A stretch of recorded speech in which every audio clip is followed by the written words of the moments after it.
staying with the tributes for the late Rivonia trialist Babu Andrew Mlangeni, I'm now joined by our Input Managing Editor, Zain Semaar. Zain, thank you for your time today. It really was quite a shock, waking up to the news that Babu Mlangeni was no more.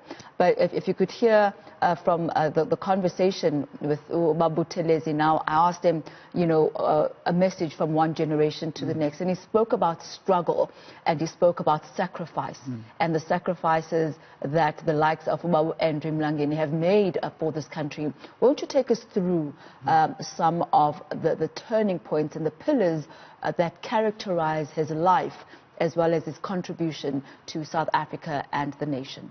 Thank you, Thami. Quite indeed a somber moment, I think, for the whole country and for his family, of course, and for his political party, his home, the African National Congress.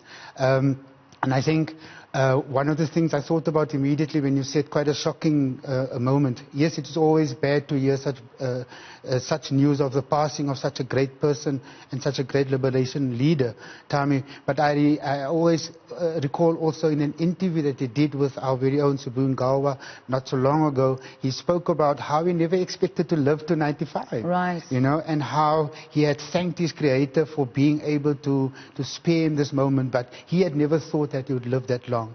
But back to your original point, I think for in the history of the liberation and the democratic South Africa, quite a big turning point was the formation of Umkhonto we Sizwe, of which Andrew Mlangeni was a very strong component of. And in the 1950s, 1960s, there was a big debate raging in the ANC about whether the ANC should take up arms. And there's a famous quote about Andrew Mlangeni actually being one of those people asking Mandela, who was known as this robust revolutionary and very militant commander at the time, asking him if he is sure that to take so many people underground would not be a suicide mission, and where would they get the arms from, and all of those things. So it's not as if that moment just came about. It was as a result of very in-depth understanding of the situation at the moment, but also, like you said, the courage to sacrifice, the courage that they knew that whatever happened to them afterwards, they could not let that moment go. They could not let the moment where they had to move from petitioning the apartheid state, petitioning the Queen in London, doing all kinds of strikes and actions within the legal framework, right?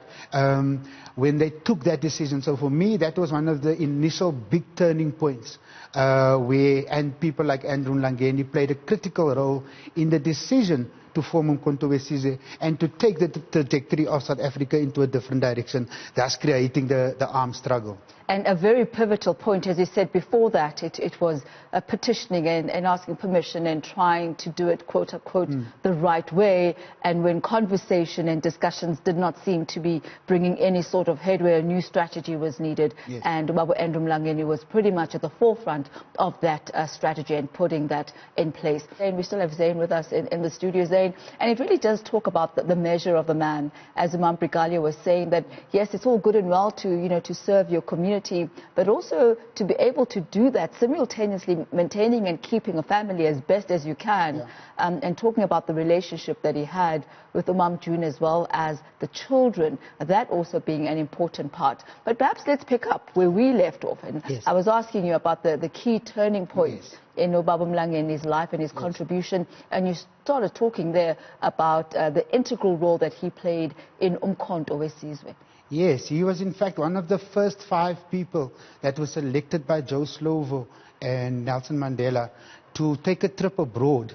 And he traveled under the nom de plume, the nom de guerre of Percy Mokoena was his false name, because he had to travel under this name. And they relied on a network of outside forces, and they traveled through Botswana, Bechuana land at that point, up through Tanzania, Sudan, Turkey, eventually ending up in Moscow, and through Moscow in Russia, entering China.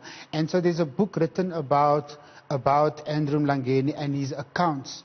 And in that book he speaks, it's called The Backroom Boy. And I think maybe that best describes Andrew Mlangeni's participation and role in the high command of the ANC at the time, that whilst you had huge personalities and enigmatic leaders such as Nelson Mandela, Raymond Maslaba and them, Andrew Mlangeni was more of a backroom guy, and he retells the story of how they traveled through all of these countries to eventually get training in China in the 1950s to become the first official high command of Umkhonto we Sizwe. So when we talk about sacrifices, that was the ultimate sacrifice, putting their life on the line for what they believed in at the time. So that is one of the stories I think that stands out most for me, and about the significance. There's also a story that they tell about him where they speak about a nickname that they had for Andrew Mlangeni in the underground. He was called the Robot. And because of his work ethic, and because you could just, according to his comrades, switch him on and he would go and he would do what he needed to do. But that really coincides, Zain, with the way that he's been described as more of a support system. And it seems like he himself was very happy to be in that position, never really aspiring to be in the forefront, but really there to make sure that the I's are dotted and the T's are crossed. Yes. Tell us about his role as a member of parliament. I mean, he did serve in the National Assembly as well. And I think there again from 1990 to 94 in Nelson Mandela's first cabinet, and he served as an ordinary member. And again, somebody of his stature. I mean, Nelson Mandela served 27 years in prison. He served 26 years. Nelson Mandela had a prison number 46664. He was prisoner 46764, which the first three numbers were basically an indicator of the number of prisoners entering Robben Island at the time. So Nelson Mandela was prisoner 466, coming in the year 1964, and that made up the prison number. And Andrew Mlangeni was 46764, so he was the prisoner immediately booked in after Mandela on Robben Island. And given that kind of struggle, legacy and history, one would almost imagine that he would claim a bigger stake after democracy. And here comes this guy who served 26 years alongside Nelson Mandela and other Rivonia trialists on Robben Island, and takes up the seat of an ordinary member in parliament. And I think in the later years also, he's continued kind of sticking to his principles, the continued ideals that kind of the ANC had right in the beginning and in its formation, were displayed in his role he played in his organization. He was known as Mr. Integrity in the ANC because he headed up the ANC's Integrity Commission for quite a while. And I remember one of his famous quotes of late was that he didn't spend 26 years in prison for people to steal from the poor. And let's talk about that. Let's talk about the ANC and the South Africa that his generation fought for.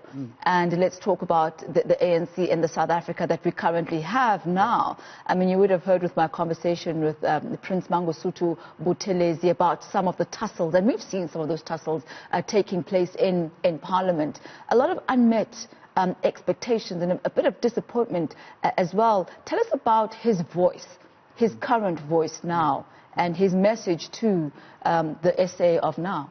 Yeah, I think President Cyril Ramaphosa described it best in his statement this morning when he spoke about it's an end of a generation. It's an end of a generation of leaders of the ANC that espoused a particular ideal. One of Andrew Mlangeni's famous quotes were, "You can't be a leader if you're not prepared to be led yourself." And that was, for me, one of his kind of mantras throughout his entire life, that he showed that whilst he was quite a strong leader, that he was also prepared to be led. And I think it speaks to a generation that is lost, a generation that takes with it a history of the ANC when most analysts today will argue that the ANC is in its worst leadership crisis vacuum. We've seen the current president, Cyril Ramaphosa, winning Nasrec on a very, very small margin, and also big questions being asked currently of the president and his handling of the COVID-19 pandemic. Also, the amount of corruption that is playing, or the allegations of corruption that is taking place under COVID. And also, if one just looks at the last 9-10 years before President Ramaphosa took up, the allegations of state capture and all of these things. And he became quite a rational, sane, older, wiser voice. That voice of reason. In the party, yeah, which is why he headed up the Integrity Committee, because he was found to be almost the most integrous member of the ANC at the time. And thank you so much, Zain, for that insight, for those riveting stories, literally taking us down memory lane for a moment. I felt that I was there with them, going through all the various countries as they were making their way to China. Thank you so much, Zain. That's our managing editor here at Newzroom Africa, Zain Semaar.